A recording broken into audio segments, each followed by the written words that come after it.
હા હિરલ, રાત ઘણી વીતી ગઈ છે. આપણી સાચી પ્રીતનો કોઈ અનર્થ કરશે. હું જાઉં છું વિરમ. પાછા ક્યારે મળશો? શરદ પૂનમની રાતે. અરે કોણ છે? કોણ છે? હિરલ ક્યાં છે? ક્યાં છે હિરલ?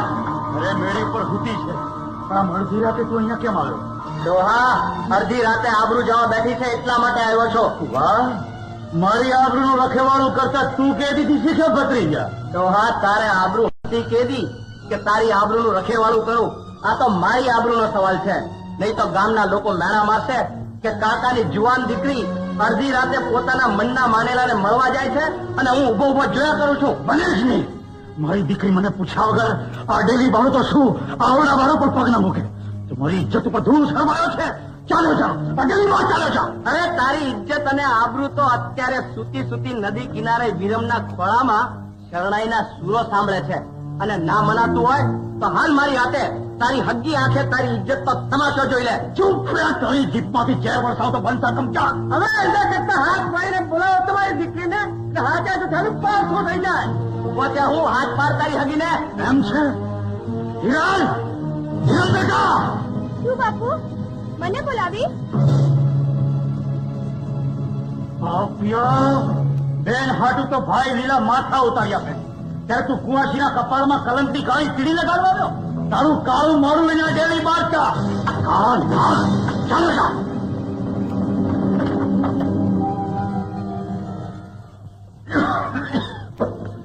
બાપુ, હિરલ બેટા, નાકની તારી નીંદર બગાડી. જસમી જાય. બાપુ, સાચી વાત કહું તો વર્ષો નહીં ના? નહીં વળું બેટા. કહો મારા સમ. ગાડે નહીં તો. બાપુ, વિરમની શરણાઈના સૂર સાંભળવા ગઈ હતી. હિરલ દીકરી, અમળદી રાતે એકલા ન જવાય.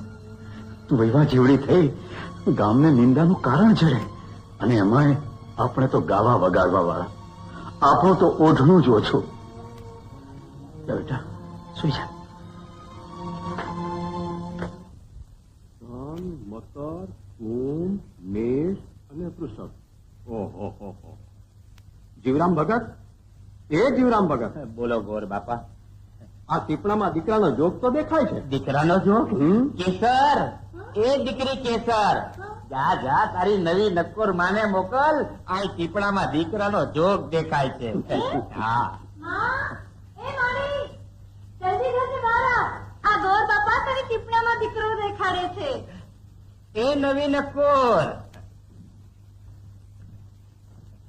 લ્યો ગોર મહારાજ, મારી નવીને તમારા ટીપણમાં દીકરો દેખાડો. એ ગોર મહારાજ, આ તમારી ટીપણનો ગોટો વાળીને તમારી પાઘડીમાં નાખો. મારે નથી જોઈતો દીકરો. દીકરા વગર મારું ઘટપણ કોણ પાડશે? અરે મારું શ્રાદ્ધ કોણ નાખશે? મારી ઠાઠડી કોણ ઉપાડશે? દીકરો દીકરો દીકરો, મારી પાસે કે દીકરાની ખાં છે કે તમને દીકરો દો? એ ગોર બાપા, કાઢો દીકરો. દીકરો તો હું દઉં, પણ તમારે બાધા આકડી રાખવી પડશે. બાધા આકડી રાખીશ ગોર દાદા, માનતા માનીશ.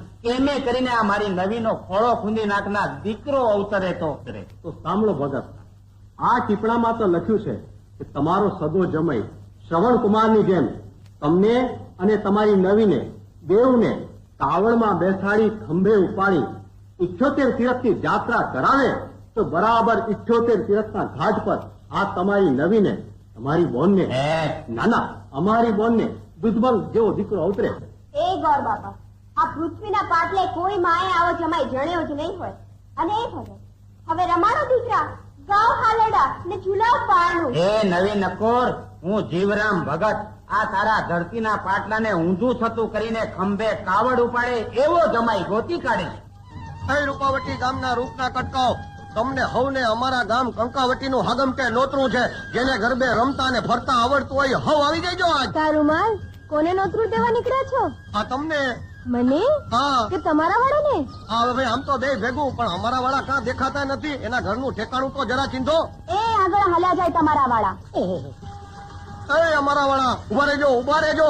આ તમારું હારું થાય છે હો, બહુ રૂડી સારણે વગેરે. એ ઉભા રહ્યો, અમારા વાળા ઉભા રહ્યો. શું રાડો પાડો છો? આ તમારા બેડા માથે કાગડો બેઠો છે.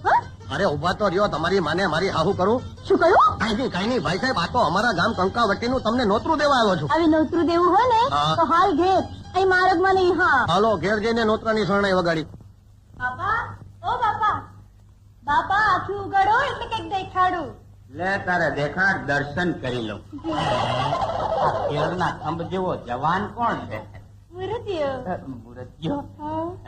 મને ગમ્યો. દીકરા કેસર તું ઘરમાં જા ને બેડું ઉતાર. લ્યો ને હું જ ઉતારી લઉં. ના ના તમે રહેવા દે. જા તારી નવી નકોર માને મૂર્તિઓ જોવા મોકલ. મનગમતા મૂર્તિયા તમે અહીં બેસો, અમારા વાળા તમને જોવા આવે છે. એમ હા. એને દેખાડો, એને દેખાડો. શરણાઈ વગાડું. ના ના હમણાં રહેવા દે. હા.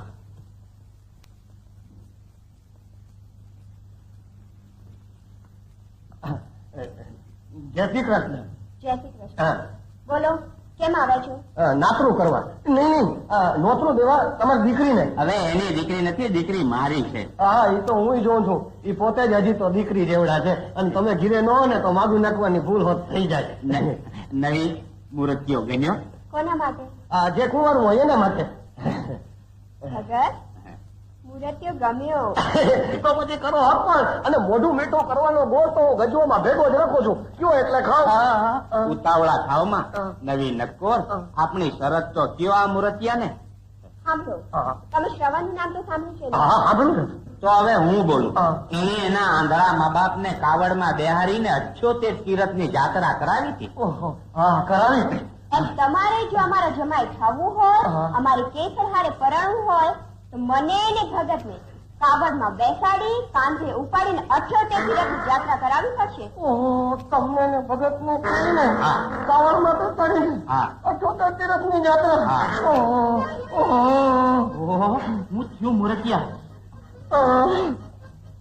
એ મારા રેશમી રૂમાલ પાડીને મારી નવી માં ને મારા બાપાનું ભાર થી સાચું નથી. અરે તારા મોઢા હું જોઉં છું ને મારી છાતીમાં 12 બળદિયાનું જોર આવી જાય છે.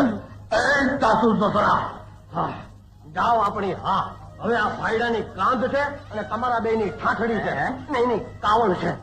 હવે ગોળ ખાવ. હા ખાઈ લે. તમે ખાઓ. હિરલ, અરે ઓ હિરલ, આ હાલી હવે કેટલી વાર છે? આ કેસર ને બધા રૂપાવતી ભોગવાઈ આવ્યા. હમણાં બાપુને કહીને આવજો. બાપુ, ગામની બધી છોડીઓ રૂપાવતી ગરબા ગાવા જાય છે. હું સૌ ભેળી જાઉં છું. ભલે બેટા ભલે, પણ જો વિરમની માં મળે ને તો કહેજે કે મારા બાપુએ કહેવડાવ્યું છે એકાદ વાર આપણા ઘરે આવી જાય.